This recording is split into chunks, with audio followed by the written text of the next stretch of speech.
Eregowda sir, ಈಗ tuition lobby ಮತ್ತು coaching lobby ಇದೆಯಲ್ಲ, ನಮ್ಮ ಶಿಕ್ಷಣ ಕ್ಷೇತ್ರ ಒಂದು ಸಂಸ್ಥೆಯಲ್ಲಿ ತರಬೇತಿ ಪಡೆದುಕೊಂಡು ಅತ್ಯುತ್ತಮ ರ್ಯಾಂಕ್ ಪಡೆದುಕೊಂಡು ಸೀಟ್ಗಳನ್ನು ಪಡೆದುಕೊಂಡಿದ್ದಾರೆ ಅಂತ ಅವ್ರಿಗೊಂದು ಬ್ಯಾನರ್ ಹಾಕಬೇಕಾಗಿದೆ.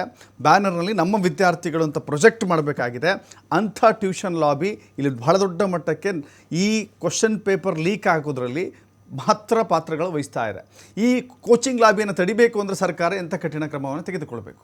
ಸರ್, ಈಗ ಅವ್ರ ಶಿಕ್ಷಣ ಸಂಸ್ಥೆ ಕಷ್ಟಪಟ್ಟಿದ್ರೆ ಪೋಸ್ಟರ್ ಹಾಕ್ಕೊಳ್ಳಿ, ಆದರೆ ಒಬ್ಬನೇ ವಿದ್ಯಾರ್ಥಿ ಫಸ್ಟ್ ರ್ಯಾಂಕ್ ಬಂದಿರತಕ್ಕಂಥ ವಿದ್ಯಾರ್ಥಿನ ದೊಡ್ಡ ದೊಡ್ಡ ಸಂಸ್ಥೆಗಳು ಆ ಒಂದೇ ಹುಡುಗನ ಫೋಟೋನ ನಂದೇ ಸ್ಟೂಡೆಂಟು ಅಂತ ಫಸ್ಟ್ ರ್ಯಾಂಕ್ ಅಂತ ಹಾಕೋತಾರಲ್ಲ, ಮೊದಲು ಅದು ನಿಲ್ಬೇಕು.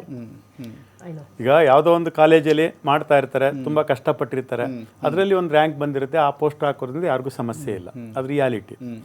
ಅದೇ ಹುಡುಗಂದ ಇನ್ನೂ 4-5 ಸಂಸ್ಥೆಗಳು ಹಾಕೊಂಡಾಗ ಇದು ನಮ್ಮ ಕರ್ನಾಟಕದಲ್ಲಿ ಏಕಕಾಲಕ್ಕೆ ಒಬ್ಬ ವಿದ್ಯಾರ್ಥಿ ಫೋಟೋನ ಎಲ್ಲಾ ಇವರು ಕೋಚಿಂಗ್ ಸೆಂಟರ್ ಹಾಕೊಂಡಿದ್ದಾರೆ. ಇದೇ ನಂದೇ ಫಸ್ಟ್ ರ್ಯಾಂಕು, ನಂದೇ ಫಸ್ಟ್ ರ್ಯಾಂಕು ಅಂತ ಅಂದ್ಬಿಟ್ಟು ಇದನ್ನ ತನಿಖೆ ಮಾಡೋರು ಯಾರು? ಇದನ್ನ ಕೇಳೋರು ಯಾರು? ಇದು ಕಡಿವಾಣ ಹಾಕೋರು ಯಾರು? ಟ್ಯೂಷನ್ಗೆ ಇಡೀ ಕರ್ನಾಟಕದಲ್ಲಿ ಪೂರ್ತಿ ಕಡಿವಾಣ ಹಾಕಿ, ಇಲ್ಲ ಕಾಲೇಜಸ್ ಬಿಡಿ.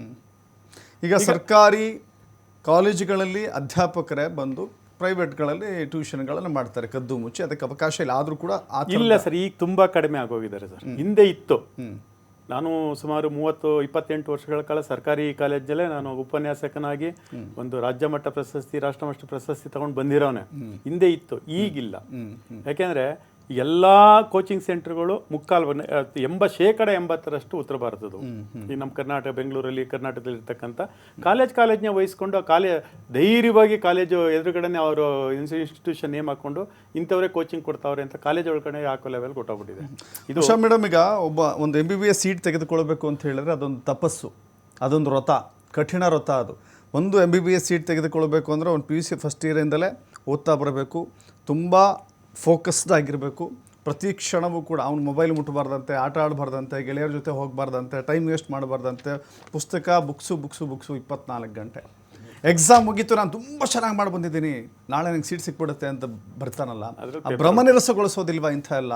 ಆಮೇಲೆ ಪೋಷಕರು ಎಷ್ಟು ಕಷ್ಟಪಟ್ಟಿರ್ತಾರೆ, ಪೋಷಕರಷ್ಟು ಶ್ರಮ ಹಾಕಿರ್ತಾರೆ. ಕೇವಲ ವಿದ್ಯಾರ್ಥಿಗಳಷ್ಟೇ ಅಲ್ಲ, ಪಾಪ ಅವರು ಸೀರಿಯಲ್ ನೋಡ್ತಾ ಇದ್ದರೆ ನನ್ನ ಮಗ ಇಲ್ಲಿ ಡಿವಿಯೇಟ್ ಆಗ್ತಾನೆ ಅಂತ ಸೀರಿಯಲ್ನ ಆಫ್ ಮಾಡ್ತಾರೆ. ಅಷ್ಟೊಂದು ತ್ಯಾಗಗಳಿರುತ್ತೆ, ಚಿಕ್ಕ ಪುಟ್ಟ ತ್ಯಾಗಗಳು ದೊಡ್ಡದೇ. ಈಗ ಖಂಡಿತ ಸರ್, ಇದನ್ನು ನಾವು ಹಲವಾರು ವರ್ಷಗಳ ಹಿಂದೆ ನೋಡೋಣ. ಈ ಯಾವುದೇ ರೀತಿ ನಮ್ಗೆ ಎಂಟರ್ಟೈನ್ಮೆಂಟ್ ಟಿವಿಗಳಿರಲಿಲ್ಲ, ಆದರೂ ಡಾಕ್ಟರ್ಸ್ಗಳು ಬರ್ತಿದ್ರು ಅಲ್ವಾ? We have got the best doctors ಆ ಕಾಲದಲ್ಲಿ. ನಮಗೆ ಸೋಷಿಯಲ್ ಮೀಡಿಯಾ ಇರಲಿಲ್ಲ, ಟಿವಿಗಳಿರಲಿಲ್ಲ. ನಾನು ಡಾಕ್ಟರ್ ಓದೋಕ್ಕಾಗಲಿಲ್ಲ, ಬಟ್ ನನಗೆ ಅದು ಇಂಟ್ರೆಸ್ಟ್ ಇರಲಿಲ್ಲ. ಹಾಗೆ ಅಂತ ನನ್ನ ಕೆಲವರು ಫ್ರೆಂಡ್ಸ್ಗಳಾಗಿದ್ದಾರೆ, ಅವ್ರ ಪಾಪ ನನಗೆ ಗೊತ್ತಿರೋ ಮಟ್ಟಕ್ಕೆ ಈ ಸೋಷಿಯಲ್ ಮೀಡಿಯಾ ಟಿವಿಗಳನ್ನೆಲ್ಲ ನಮಗಿರಲಿಲ್ಲ. ಆದರೆ ಇತ್ತೀಚಿನ ದಿನಗಳಲ್ಲಿ ಏನಾಗಿದೆ, ಸೋಷಿಯಲ್ ಮೀಡಿಯಾ ಮತ್ತೊಂದು ಕಡೆ ನಮಗೆ ಸಾಕಷ್ಟು ಕಮ್ಯುನಿಕೇಷನ್ ಚಾನಲ್ಸ್ಗಳು ಹೆಚ್ಚಾಗಿದ್ದಾವೆ, ಇನ್ಫಾರ್ಮೇಷನ್ ನಿಮಗೆ ಸಾಕಷ್ಟು ಸಿಗ್ತಾ ಇರ್ತವೆ, ಮತ್ತು ಅದೇ ರೀತಿ ಕಾಂಪಿಟೇಷನ್ಗಳು ಹೆಚ್ಚಾಗಿದ್ದಾವೆ. ಸೊ ಅದೇನಾಗುತ್ತೆ, ಎಲ್ಲೋ ಒಂದು ಕಡೆ ಮಗುಗೆ, ಪೇರೆಂಟ್ಸ್ಗೆ ಮತ್ತು ಟೀಚರ್ಸ್ಗೆ, ಎಲ್ಲ ಸ್ಟೇಕ್ ಹೋಲ್ಡರ್ಸ್ಗೂ ಪ್ರೆಷರ್ ಬಿಲ್ಡ್ ಆಗುತ್ತೆ.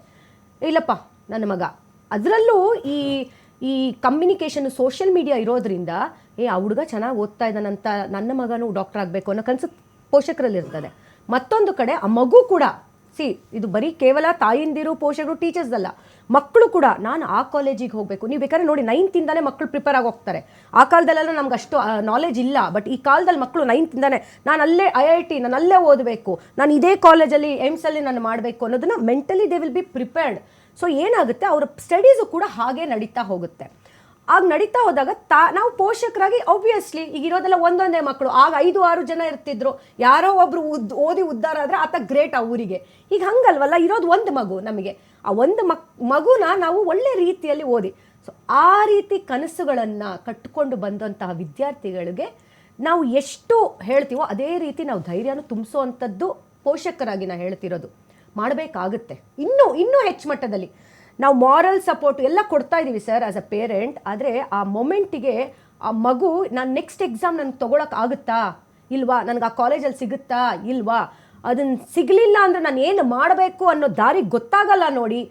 ಆಗ ಮಕ್ಕಳು ಈ ರೀತಿ ಡೈವರ್ಷನ್ ಮಾಡ್ಕೊಂಡ್ಬಿಡ್ತಾರೆ, ಸೂಸೈಡ್ಗಳಿಗೆ, ಮತ್ತೆ ಹತಾಶೆಗೊಳಗಾಗೋದು, ಡಿಪ್ರೆಷನ್. ಮಕ್ಕಳ ಮಧ್ಯೆ ಒಂದು ಪೈಪೋಟಿ ಇರುತ್ತೆ, ಜೊತೆಗೆ ಒಂದೇ ಅಂಕ ಕಡಿಮೆ ಬಂತು ನನ್ನ ಗೆಳೆಯನಿಗಿಂತ ಅಂತ ಹೇಳಿದ್ರೆ ಅವನ ಮನಸ್ಸಿನ ಮೇಲೆ ಆಗೋ ಪರಿಣಾಮ Yes, ಇದೆಯಲ್ಲ. ಈಗ ನೀವು ಇದನ್ನ ಬಹಳ ಅದ್ಭುತವಾಗಿ ಹೇಳಿದ್ರಿ. ದಿಸ್ ಇಸ್ ಪ್ಯೂರ್ಲಿ ಪೇರೆಂಟ್ಸ್ ಒತ್ತಡನೂ ಜಾಸ್ತಿ ಇದೆ ಸರ್. ಸರ್ ಅದನ್ನೇ ನಾನು ಹೇಳ್ತಿದ್ದೆ.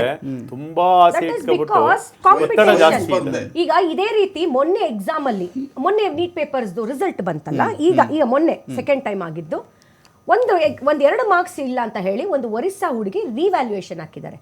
ರಿವ್ಯಾಲ್ಯೂಯೇಷನ್ ಅಂದ್ರೆ ಆ ಪೇಪರ್ ತಗೊಂಡಿದ್ದಾರೆ, ಚೆಕ್ ಮಾಡಿದ್ರೆ ಆಕೆದು ಅಲ್ಲವೇ ಅಲ್ಲ, ಅದು ಫೋಟೋಕಾಪಿ ಆಕೆದು ಅಲ್ಲ, ಅದು ರೋಲ್ ನಂಬರೇ ಬೇರೆ ಇದೆ, ಮಾರ್ಕ್ಸ್ ಶೀಟ್ ಬೇರೆ ಇದೆ.